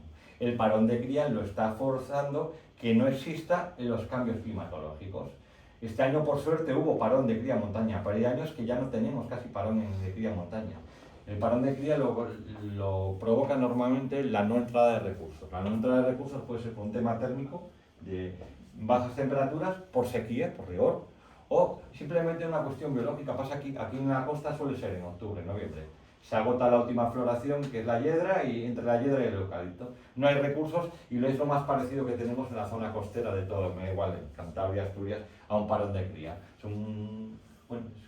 Hay parón relativo y es cuando tenemos que atizar en el tratamiento. Bueno, pues con el cambio climático, ahora mismo el parón de cría cada vez es más bajo, por eso se tiende a enjaular las reinas, para forzar la parada de puesta. Bueno, pues cuando metes una subespecie que no es la adecuada, te has cargado. Y de hecho, ahí somos campeones. Tenemos la abeja que hace el mejor parón de cría, la abeja negra ibérica. Claro, los otros se autovenden con una abeja que es una máquina de criar. Una máquina de criar abejas y barroas. Luego hay que ver los porcentajes de mortandad en función de la subespecie de la raza. Ahí sí que cambian las cosas. Bueno, como veo que voy mal de tiempo y no puedo... Es un tema muy amplio, yo no sé, yo creo que me entendáis. Toco las cosas así, el que tiene idea de ello no hay problema, el que esté un poco ajeno... no aparecen los nombres de las personas, estas son muestras de Cantabria. Y a ver si viene por ahí el porcentaje de pureza, Norte África 00, apis mellífica. Es que nos dieron todas... Ahí lo tenéis, mirad. En la primera, iberiensis. A partir del 90 se consideraba puro, están todas. Hay muchos 100, incluso se les ha perdido una muestra que yo sabía que eran 100. Yo tengo una zona que siempre da 100 y no se mete nada, pero bueno. Sí he de deciros que aquí las muestras no son muchas, los podemos contar 3, 6, ha perdido una, 9, 10, 11, 12, eran 12. Cada muestra era de 100 abejas y 50 zánganos, se hacía ADN mitocondrial y nuclear, pero en el Estado español se hizo, creo que era sobre 190 o algo así, y salieron 180 o así abeja negra en pureza y 10 con bastante cruce. No es una muestra representativa, y sobre todo de cara al Ministerio, para pedir una protección, porque se ha hecho de los integrantes de la Asociación de Criadores de Abeja Negra. Claro, ¿qué tienen los integrantes de la Asociación de Criadores de Abejas Negras? Claro, entonces, ¿qué muestra mandas? La que tienes. Si ya estás matando las que no son negras, si esa muestra la cogiésemos dirigida, vamos, yo podría hacer que fuera toda cruzada. Digo, mira, vete donde fulanito, menganito. Si la haces en lugares como Francia o Italia, sería un desastre. Es que ahora mismo, ya os digo, el estudio ese que hablaba antes de los linajes y de las subespecies es de los años 80. Ha cambiado todo mucho. Prácticamente la pureza está en Iberia y en lugares muy concretos y en los conservatorios. Y nosotros no queremos que esto sea conservatorio. Que sepáis que esto es de Cantabria, que ya se lleva haciendo muestras, al menos algunos de nosotros, no muchos, pero ya a tiempo. Hay estudios previos de la Universidad de Murcia, de la de Gran Canaria, y algunos particulares que podemos hacer, que no es muy caro, que hemos hecho. Y bueno, pues como estamos viendo los problemas venir, por eso estamos intentando que se registre y que se prohíba primero registrarla, segundo, que se demuestre que están en peligro, porque es que somos el último bastión. Y segundo, no queremos que se prohíba, ¿no? Queremos que se establezcan unos radios de protección. No os preocupéis que ya nos encargaremos de que no se va a prohibir, pero el que quiera hacer apicultura va a tener que subir a la luna, irse al alta mar, establecer los radios oportunos, porque es que la ley es muy torticera hoy en día. Sí, a veces es increíble, o sea, que hay muchas cosas que no puedes prohibir. Hombre, si se hubiera atajado como un problema ambiental, de especie, a lo mejor sí, pero como ganadería es más complicado. Pero bueno, nos gustaría establecer un radio que, en el momento que pongas un radio de 20 kilómetros o un diámetro de 20 kilómetros en Cantabria, ya no va a haber contaminación, no caben, tendrían que irse al alta mar, porque está muy diseminada. Los registros de explotaciones apícolas, hay muchísimos, aquí hay 400 tenedores de abejas. Son pequeños tenedores, profesionales hemos 30, pero al fin y al cabo está muy diseminado. Entonces, a poco que haya registrado, el que quiera tener algo que discrepe con nuestra abeja, pues se va a tener a unos pocos kilómetros, ya os digo, se tendrá que ir al alta mar o salirse de la provincia. Porque a veces prohibir es difícil, pero bueno, sutilmente lo que podéis hacer es proteger de otra forma. ¿Alguna pregunta? Es que lo he tocado todo muy en pinzas, como muy sutilmente, porque son temas muy amplios, Ya os digo, si queréis que os hable de la fecundación, os voy a hablar de la fecundación y de las ventanas. Esto lo vais a tomar como una anécdota, ¿vale? La fecundación y las ventanas. Cuando yo hablo, yo normalmente no cuelgo cosas porque no sé cómo se hace. Pero a veces hace años, pues bueno, uno lleva muchos años en el sector apícola y tal, pero te cuelgan. Y van y te ponen ahí, no sé si en Instagram, en YouTube, igual alguno hasta cobra por ello, yo no, ya os lo digo. Entonces, ahora ya se habla de ello, de las ventanas. Esto empecé a hablar de ello. En Cantabria hablamos de los ventanucos. En primavera, aquí es muy frecuente que tengas un día bueno, otro malo, otro regular, uno bueno, otro malo. Es un subir y bajar continuamente. Te pilla una reina nacida, vas a las colmenas un día, obviamente aquí no puedes elegir el día cuando eres profesional, vas a tener que ir sí o sí, llueva o nieve, te va a dar igual, eso es el viejo vista. Y ese día es malo, hay malas condiciones de trabajo, pero tú, bueno, pues te pones a criar una reina, a hacer unos núcleos ciegos, que son núcleos que hacen ellos la reina, y a los 12 días de hacerlo, o los 10-12 te nacen, porque normalmente las reinas nacen a los 16 desde el huevo, pero biológicamente son 12 porque toman germoplasma más viejo las abejas. Sí, es muy curioso, el mecanismo de la abeja es la castración alimentaria. Consiste en lo siguiente: genotípicamente esta abeja es igual que esa abeja y este zángano es igual que esa abeja, ese zángano. Pero si a esta abeja la doy de comer algo mucho más rico en aminoácidos, como es la jalea real durante todo el tiempo, y ad libitum, o sea, todo lo que quiera, esta desarrolla toda su genitalia. Y si a otra reina, como a esta, por ejemplo, la tengo en la miseria, le doy lo justo para que se desarrolle, le doy 3 días de jalea real y luego pues una alimentación básica, de colegio, iba a decir de colegio de pago, no, de colegio de barrio de un lado. Bueno, pues simplemente no desarrolla su genitalia, se da en la apicultura, es la castración alimentaria. ¿Vale? Bueno, pues la reina, como os decía, a los 12 días, 11, 12, si la haces ciega, te nace. Hacer ciega es simplemente partir una colmena. Extiendes una colmena y a partir de material genético 2N, inferior a 3 días de longevidad, ellas pueden determinar que una hembra se transforma en reina o no. Y si lo haces artificialmente, bueno, lo haces en picking, en trasvase de larvas y ya está. En todo caso, te nace una reina, tiene 7 días y se te tira 20 días lloviendo. Os puedo asegurar que lo he visto casi siempre. Te nace 20 días. Maduró al séptimo, incluso al sexto puede estar madura. El primer día que tienes 18, 20 grados, pues sale. Pero resulta que te cruza una nube, cosa muy frecuente aquí, y te empieza a llover. Y ha salido 10 minutos, vuelta para casa. Y al día siguiente igual. Y a lo mejor tropezó ahí en un bar de alterna en la zona de congregación a su primo que andaba por allí. Vale. O sea, un acople solo. Otra semana de mal tiempo, ahí tienes una fecundación desastrosa. Esa reina está fecundada con un semen muy cercano a ella, de un parental muy cercano, te va a poner medio cuadro de puesta y te va a hacer una sustitución natural. Eso es muy frecuente. ¿Por qué? Porque no había una amplia ventana de fecundación. Teníamos un ventanuco de 2 horas. De 2 horas. Como hoy se iba a tropezar con 16 zánganos. ¿Cómo? Además, ese día, que era el primer día que había un ratín, que estaba toda la corte de reinas pendiente de ir al tarde. No había zánganos para tanta reina ese día. Es muy frecuente en Cantabria eso. O sea, periodos de fecundación tan breves y tan largos en el tiempo que te hacen que un lote concreto te coincide que maduran un día, te maduran el día 3 y del 3 al 5 o del 3 al 7, 3 días que tendrán poco sur de bonanza, picos térmicos de 22, 23 grados, maravilloso. Pero resulta que el siguiente lote que le has hecho 4 días más tarde, te madura justo cuando se acabó eso, otra semana de agua, ya la liaste. A veces tenemos lotes que en 3 días diferentes de edad, las fecundaciones se dispersan más de un mes. Todas las fecundaciones que se hacen muy largas en el tiempo son problemáticas. Poco esperma, repiten es una reina de alguna forma, hay algún mecanismo, posiblemente sea de feromonas, ligado a esa pobreza genética que todas las reinas mal fecundadas, con muy poca variabilidad, nos las sustituyen. No son viejas, de alguna forma como si estuvieran envejecidas. Y puedes tener una reina viable de 3-4 años, que ya es muy extremo hoy en día, y otra de 2 meses te la cambian. Esto es muy frecuente en el norte. Si os metemos con subespecies no adaptadas, más aún. Bueno, pues aquí lo que tenemos son ventanas de fecundación que son ventanucos, periodos muy breves, sobre todo en las primaveras. Hasta ahora nos estábamos apañando desplazando la fecundación de las reinas al verano-otoño.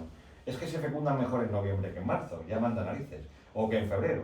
Dependíamos mucho a veces del efecto Foehn, los días de quema, del viento sur. En los días de viento sur nos sube la temperatura, teníamos picos térmicos, los días de sur moderado, picos térmicos por encima de 20 grados, y por eso se nos estaban fecundando. ¿Qué nos pasaba? Lo que lo desplazamos al verano, que tiene mejores condiciones, agosto, septiembre. Viene Paco con las rebajas, llamado Vespa Velutina, y ya la liamos. Ya tenemos que empezar a hacer zonas cero de atizar a toda velutina que se menee. O sea, zonas de fecundación porque las zonas de presión velutina, o sea, toda la costa cantábrica más humanizada, toda la más antrópica, que es lo que más velutinas hay, no hay insecto que vuele. A partir de agosto a octubre no vuela nada. Salvo que hayas hecho un vaciado, pero vamos, un vaciado de poner trampeo, que lo hacemos algunos. Pero el problema es que lo hacemos en lugares muy concretos. Tú no puedes salvar toda España. Te salvas tu área concreta o desplazarte a montaña. Con lo cual, lo que nos estaba salvando hasta ahora de esos ventanucos de fecundación muy breves en la costa era desplazar las fecundaciones al verano-otoño. Bueno, pues ahora cuentas la velutina más al otoño. Y así estamos. Y también tiene su parte positiva. Ha desplazado esto a aquellos que tienen otras subespecies, que se van a montaña y bueno, pues igual estás en la costa solo y si consigues liberar un valle de velutina, se consigue, se está consiguiendo con mucho esfuerzo, liberar una serie de valles concretos.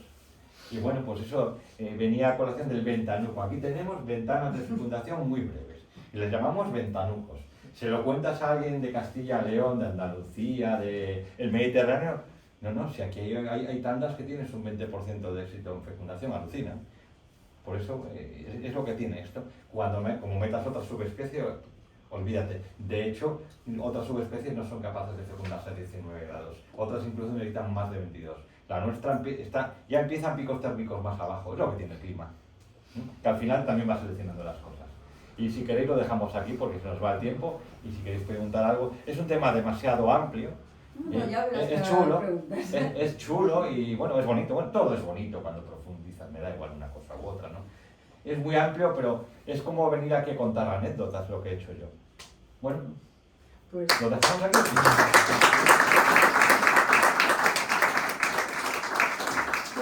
Seguro que va a haber preguntas. Levantáis la mano y así Manuel nos va a preguntar.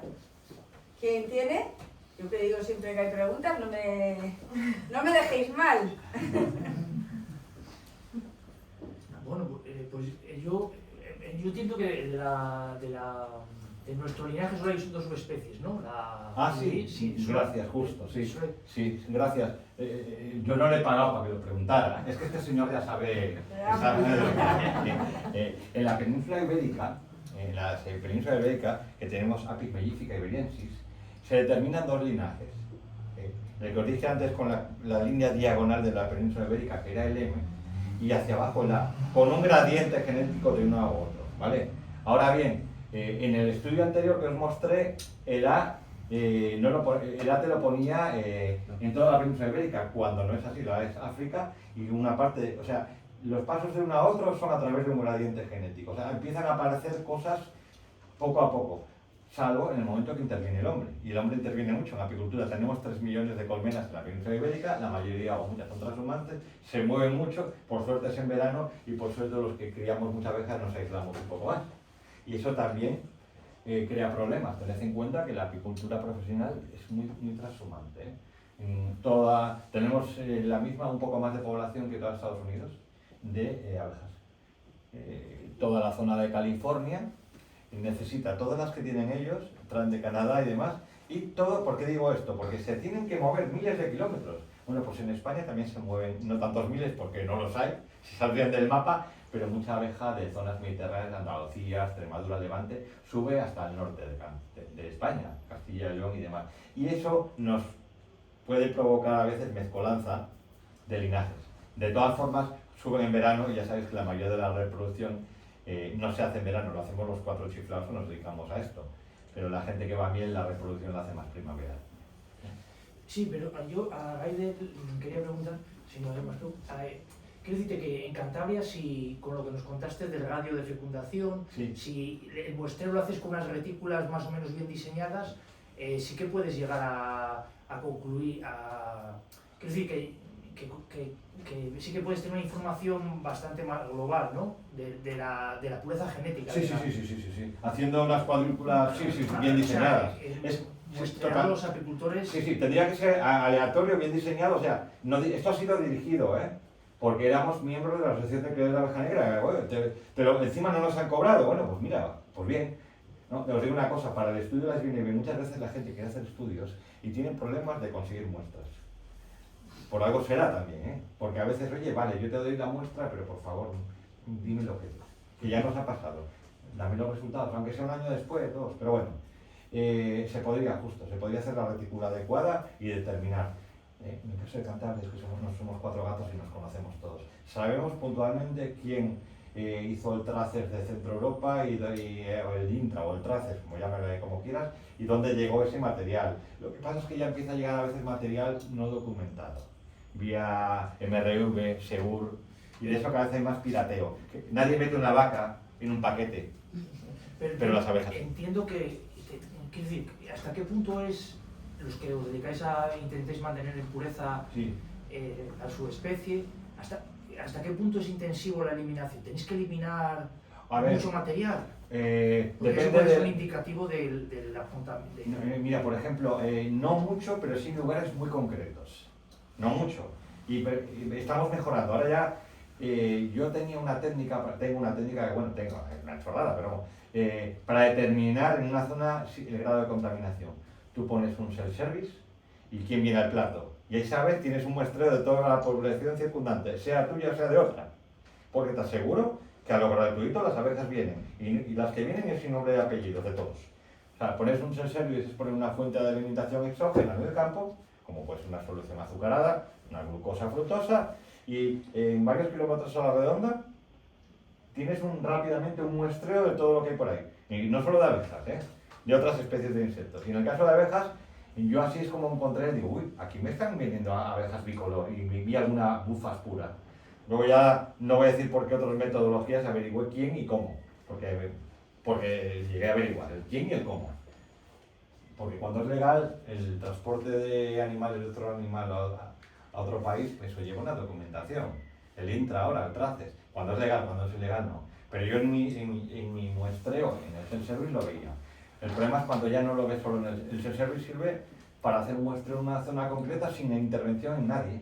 Tú pones ahí un foco de alimentación concreto, unos kilos, 8 o 10 kilos, y sabes que en un poquito un día, al día siguiente ya has dado la voz de alarma y ya te vas a tener una muestra representativa de toda la fauna insecteril, por hablar así, inventarme una palabra, o la zootecnia apícola lugareña, y empiezas a contar, ven, cada 100 cuántos hay de un color, de otro color, y enseguida puedes determinar la contaminación. Yo también hago observaciones, por ejemplo, si en una zona aquí sabes si está, lo digo aquí porque son cosas muy chulas. ¿Cómo determinar si un valle está libre de velutina? En la máxima, cuando está la velutina en su máximo, llevas una floración que les encanta, que es la hiedra. Llevas una floración de hiedra y empiezas a contar.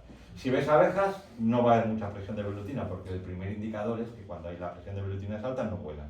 Si ves cuando tú llegas a la hiedra ves géneros sílfidos, vamos, todo tipo de sílfidos. Ves mariposas, ves dípteros, moscas, ves otro tipo de avispas y ves abejas y alguna que otra velutina, presión baja o cero baja.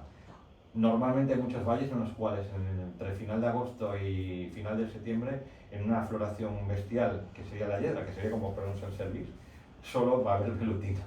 O sea, a veces hay muestreos puntuales que te pueden determinar qué es todo lo que te rodea. Tú no has pedido permiso, lo has puesto ahí y han venido solos. ¿Hay colmenas libres? ¿Sin dueño? Sí, las colmenas hasta el 86 había muchas colmenas libres. Es una especie silvestre más de nuestro ecosistema. A raíz de la entrada de Varroa, cualquier colmena libre en nuestra climatología apenas iba a durar, no llega a la añada.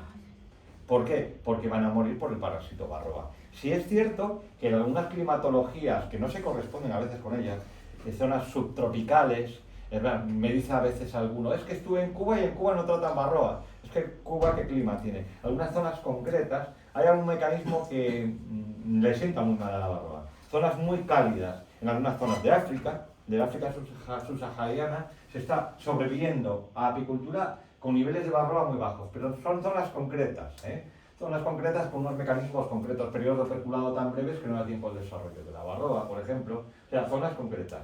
Ya me llamó un amigo, cuando estuvo en Cuba, oye, que voy para allá, que me llevo unas reinas de Cuba que aquí no tienen Varroa ni las tratan, las van a durar lo que yo te diga. Claro, hablamos de climas muy diferentes, O sea, no, la respuesta es no, perdona, me enrollé mucho. No. La respuesta es no, perdóname. Bueno, esta es una pregunta así anecdótica que quería yo hacerte. Esta subespecie de la abeja negra, ¿cuál es su flora favorita de alimentación? ¿O no lo tenéis eso registrado? No, a ver, la abeja negra, como todas las abejas en general, es el, digamos, más multi de todos los insectos polinizadores. Su flora favorita va a ser aquella que tenga mayor concentración de azúcares en ese momento. Ajá. No se casan con nadie. Y te voy a explicar. Tú puedes tener un brezal con 18 grados centígrados o 20, una floración maravillosa y no van a salir. No, porque no ofrece azúcares. O un eucaliptal con 25 grados de surada y no van a salir, porque no ofrece azúcares.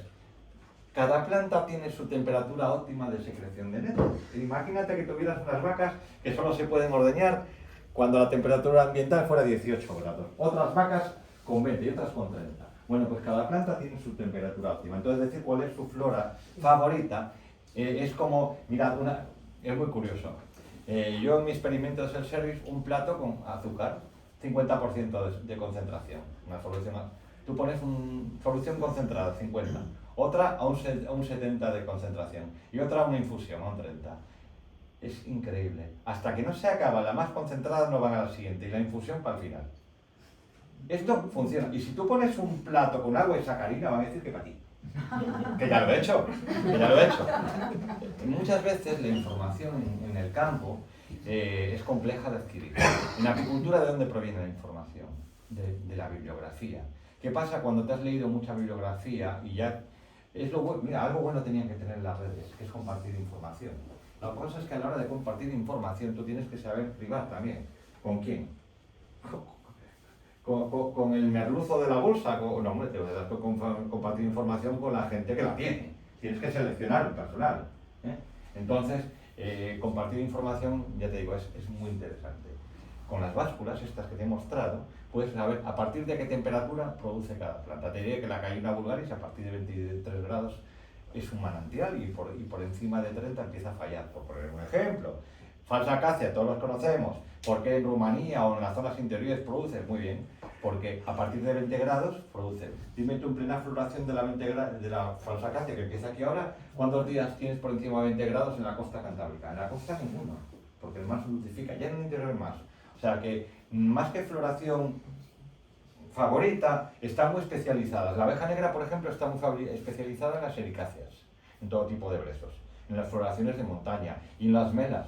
Las melas son las floraciones azucaradas del género Quercus. Incluso en las migratas de pulgón, pero bueno, la negra está muy especializada en ericáceas. En las landas la quieren para Pero, por ejemplo, para algunas leguminosas está muy especializada la ligústica, que tiene su lengua, llega hasta el fondo de los nectarios. Esto es bibliografía, esto cualquiera que haga revisión bibliográfica lo va a ver. Lo del plato no, lo del plato es por fecha propia. Y algunos hacemos muchos platos para buscar la información. ¿Quieres saber algo? Pregúntaselo a ellas. Pasa con las plantas. Tú cuando quieres saber algo, busca revisión bibliográfica. Y no, si no, bueno, prospección, es gente muy buena. Y si no, ya luego pregúntaselo a ellas, pero pregúntaselo bien. No me incurras en la araña sin patas, se vuelve luego sorda, ¿eh? Eso no. Y eso da mucha información. Eso de la temperatura, hay muchas especies de interés apícola en bibliografía que no lo son aquí, y viceversa. Motivo, son condiciones ambientales diferentes. O sea, el eucalipto da la temperatura muy baja temperatura. Es más interesante a 13-14 grados que por encima de 20. O el romero. Normalmente las floraciones de primavera segregan a baja temperatura. En cuanto a la temperatura sube, siempre se va a establecer una competencia en la planta por pérdida de agua en los nectarios. Digo, no, voy a dar el agua en forma de premio en nectarios y me estoy deshidratando. Cerramos esto más y ya daremos. De hecho, la floración del Eucalyptus globulus, que por cierto, de hecho diré que se está desapareciendo y nadie se da cuenta, se está digamos, cambiando por nitens la mayoría, siempre estuvo muy denostado, puede estarlo más o menos, pero el auténtico desierto verde es el nitens, porque no aporta nada al medio, la labor cultural es un desastre. Desastre ambiental en el momento que se quita todo, se reduce el campo de plantación y hay que vuelven a hacer arar, arrastre de agua. Bueno, pues el globulus, por ejemplo, tiene 5 meses de producción de néctar para abejas, para avispas, para bombus. Donde hay glóbulos en floración hay agateador común, hasta agateador norteño, hay mosquiteros, o sea, si hay insectos hay insectívoras. Claro, si yo voy después de la floración ya no veo a esos. O sea, los ecosistemas agrarios tenemos que empezar a valorarlos. Es como estar en contra o a favor de la energía renovable. No, yo no estoy en contra. No vas a estar en contra, puedes estar en contra no del qué, sino del cómo y el dónde. Pero el qué, bueno, pues a lo mejor es que igual hay que deslocalizar, hacer ordenación de territorio, todas estas cosas. Con las abejas y los cultivos pasa. La abeja, nosotros que hacemos floración natural, por decirlo salvaje, bueno, dependemos de los precios, pero la mayoría de la floración que se hace es floración de cultivos. Y la abeja es un elemento de polinización. Puse el ejemplo de Estados Unidos, tiene un problema ambiental muy serio. Muy serio, claro, son $500 el movimiento. No se vive de la miel, se vive del alquiler de abeja. Entonces, normal, si me pagas 400 euros, digo, como si se muere la colmena, ya trabajo otra población. O sea, ahí la rentabilidad está ahí. Aquí se poliniza gratis todavía, aunque hay mucha gente entre 20 y 30 euros en la península ibérica. En las zonas más mediterráneas, la ciruela, el aguacate que se va a poner de moda ahora, necesita mucha abeja. ¿Los programas contra la boletina funcionan? Sí, funcionan. Lo que pasa es que hay mucha contaminación intelectual también y me explico, hay muchas empresas haciéndolo mal y como todo, funcionan si se hacen bien. O sea, lo más ecológico más es ir al origen del problema, y el origen del problema es cuando sale a pausa la reina, un atrayente. Claro, es que mata a la... Ahora mismo, ya hace mucho tiempo que por pura casualidad descubrimos, ahí está publicado ya en National Geographic incluso, la gran afinidad a los alcoholes y al ácido acético de los avispones, y en general de la velutina. Y es súper selectivo. En el momento que tú no puedes comprar un elemento para trampeo porque te dejas de trampear, te cuesta más el collar que el perro. Sin embargo, ya se está cada vez más la gente educando a fabricar sus vinos. El mejor atrayente y el más selectivo es un vino. Cualquier vino, pero no un gran reserva. Un vino cutre salchichero. Tú, con azúcares, agua y levadura, puedes hacer un vino. Nosotros hacemos hidromiel salvaje. Pero con cualquier glucosa de pastelería, o sea, una solución azucarada. En el momento que le siembras un poco de levadura, no falta ir a la tienda del cervecero. Un chorrete de vino blanco. Ahí va, levadura en estado de latencia, hacer la siembra y a guardar en una zona fresca y no muy oxigenada. Bueno, pues harás un mal vino. Bueno, si se avinagra también te vale. O sea, los cebos muy selectivos no son los cebos comerciales. Todo cebo con contenido alto en ácido acético, vinagre o en vino es muy adecuado para velutina. Y es el más barato si lo haces tú. ¿Conseguimos solamente mantener o estamos bajando la población? No. ¿Controlar nada más? Controlar. Se controla. Hay valles donde hay años que no hay ni para hacer la foto, pero otros donde sí. ¿Cuál es el problema? La deriva. Si este valle se hace bien, muy bien, y este fenomenal, el de aquí bien, pero si tú haces muy bien dos valles y el de ahora se hace mal, siempre va a haber deriva. O sea, eso de que llegó para quedarse es cierto, lo que pasa es que aprendes a convivir. ¿Y cómo se convive? Pues cuanto menos mejor. O sea, a bajar la población al absoluto no la vas a bajar. Hay diferentes mecanismos. No me atrevo a hablar delante de vosotros de los mecanismos más drásticos, que son maravillosos. Y yo hace poco estaba proponiendo los dispensadores automáticos de material proteico, tipo comida de gatos, con, bueno, pues con hongos, con Cordyceps militaris, Beauveria bassiana, que pueden ser muy interesantes. Lo que pasa es que eso se llama ciencia y ya llega un momento en que algunos no damos abasto. Pero nosotros lo estamos controlando con vino y fabricamos mucho. Que ahora 600 litros este año, ¿no? Para una empresa de trampeo y para regalar a los amigos. Y ya la gente ha aprendido. No hace falta hacer un gran reserva, ¿eh? Nosotros lo hacemos con una hidromiel salvaje muy interesante, da ganas de pegarse un chorrete. Pero la gente está usando levadura panadera, la levadura panadera trabaja bien con el almidón de los cereales, pero también se arregla. El problema es que nos acordamos de Santa Bárbara cuando suena. O sea, claro que va muy bien el martini, pero es inviable trampear con martini blanco. Cuesta más el cascabel el perro, ¿no? Pero bueno, la velutina se está controlando en muchos lugares. Han surgido una serie de empresas, no sé si había 12. Ahora creo que este año sospechó, alguien me ha dicho que no se renovaba la orden de trampeo, porque está subvencionado, es una pena, y nos dará problemas. Y algunas lo hacen bien, pasa como el plumero, y otras mal. Yo no sé si es que algunas quieren, cuando hay un problema, siempre hay un nicho económico para alguien, perpetuarse en ello. Las que si van a perpetuar algo. Y esto ya raya la demagogia, pero cuando hablas de ello, pero es que es así. La empresa que tenía más del 50% de la provincia era un desastre, y sin embargo había otras que lo hacían muy bien. Y poco a poco van imperándolas, pero hacen bien, algunos hemos actuado como lobistas. Pero cada vez más hay más presión por el trampeo personal de la gente, es lo que mejor funciona. La gente aprende que, bueno, pues guarda un poco de agua y azúcar ahí con un chorretín de vino y eso fermenta y ve cómo salen las burbujitas y en fin. Pero cada vez hay más gente haciendo cebos en el sector apícola.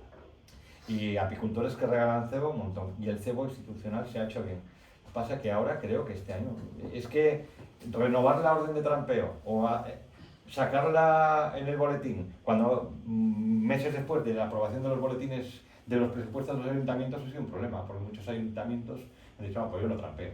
Y solo trampean los muy turísticos para evitar molestias o algunos que muchos apicultores impresionamos. Y es una pena, pero bueno. Con presiones de 10 trampas por kilómetro cuadrado, en medio rural va holgado, siempre y cuando los atrayentes sean alcohólicos o acéticos o avinagrados.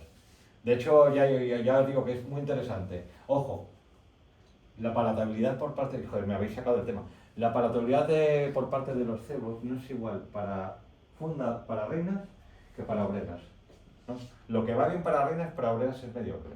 Si estoy trampeando para reinas, que es lo que hay que hacer en primavera, alcoholes, aunque pocos azúcares, ¿ya? Que se haya transformado en alcohol o en vinagre.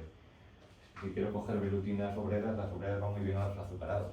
Ten en cuenta que el diámetro óptimo de una reina son 300 metros. 300 metros. Una reina no va a hacer mucho campeo. Sin embargo, una operaria de unos meses después te hace 4 kilómetros o 5. Entonces ya te digo, funciona, ¿eh?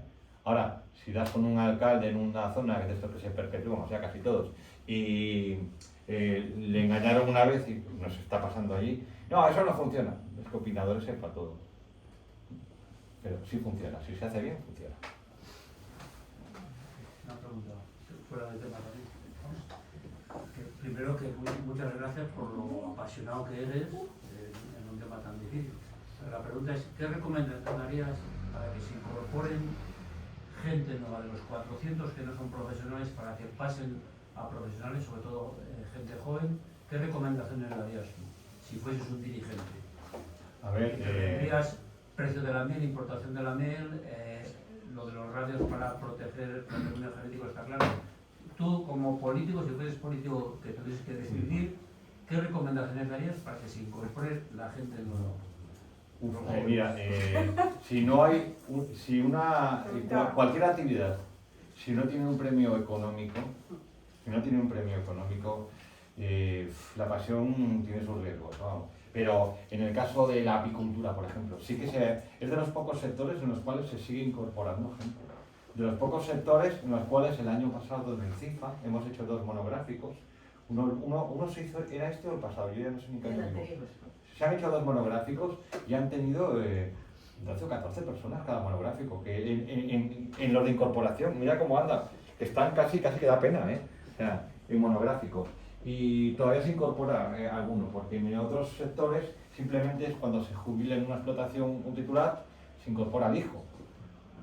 Coge un poco la ayuda para optimizar aquello y bueno, si hay suerte y no se aburre y le gusta. En el caso de la apicultura, ¿qué recomendaría? Te lo voy a decir muy claro, hay muchas ganaderías, lo tengo clarísimo desde ya, algunos se van a molestar. Potenciar las marcas de calidad de una vez, que no se haga una encuesta y nadie sepa que es una IGP, una DOP o una CC. Sí, los de aquí lo sabéis, ir a hacer la encuesta y a Cañadí o a cualquiera que tenga menos de 40 años. ¿Sabe la gente que es una IGP, una DOP? Ya no. Tan complicado sería, ¿qué pintamos en una feria en el Quinto Cara?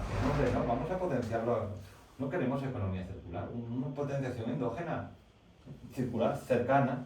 En el momento que el cliente consuma tu producto ya tienes una garantía, a lo mejor te sobran colmenas, con menos miel vas a poder vivir, y harás las cosas de otra forma.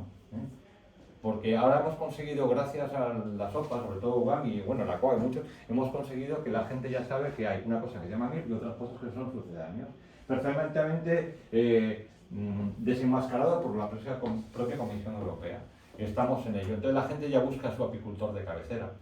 Lo que hace falta, lo hemos estado empezando a valorizar. Bueno, pues una vez que lo has valorizado, pues control de que en ese caladero no haya tanto intrusismo. Por el momento que descubres un buen caladero aparecen pescadores que no pertenecen a ese caladero, con sucedáneos, que está pasando también.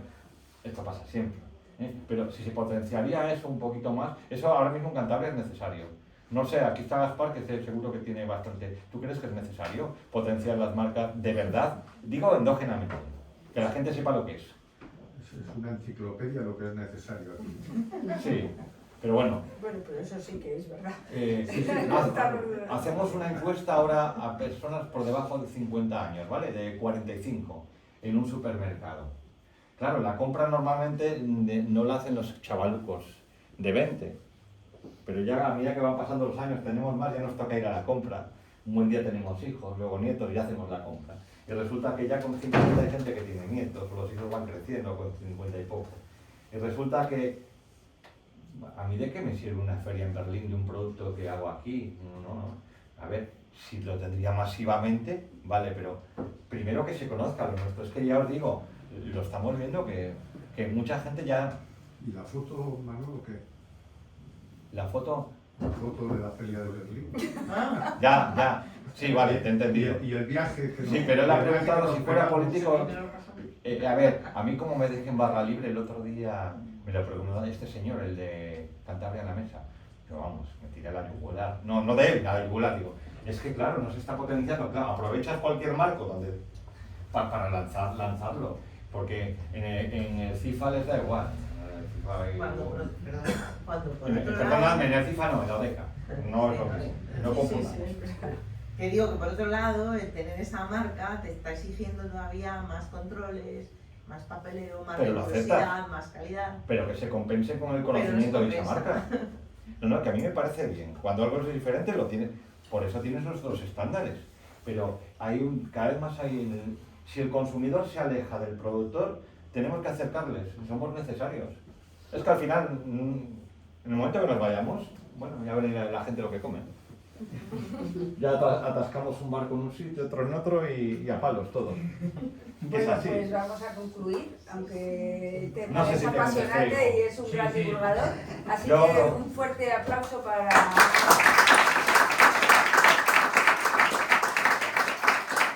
Bueno, ya antes de irnos, a veces vamos a un sitio, en unos supermercados que se llaman UT, ¿te acuerdas, María Ángeles? Y en las cabeceras de los lineales pone distancia del producto al centro de producción, a la granja. Y número de personas, trabajadores que tienen, o sea, titulares de la granja. Si son 3, 2 o a la pastelería. O sea, eso también es muy curioso. O sea, el que compra sabe de dónde viene y cuánta gente viene de eso. Eso es economía. Eso no es, como le llaman, lavado verde, ¿no? Eso es economía circular, de verdad. Es que la guerra de guerrillas, con lo grande no podemos, tenemos que luchar en distancias cortas. Muchas gracias. Se quedé apasionado. No, lo has hecho fenomenal. No, me he salido técnicamente del tema un poco, pero bueno, realmente somos agricultores.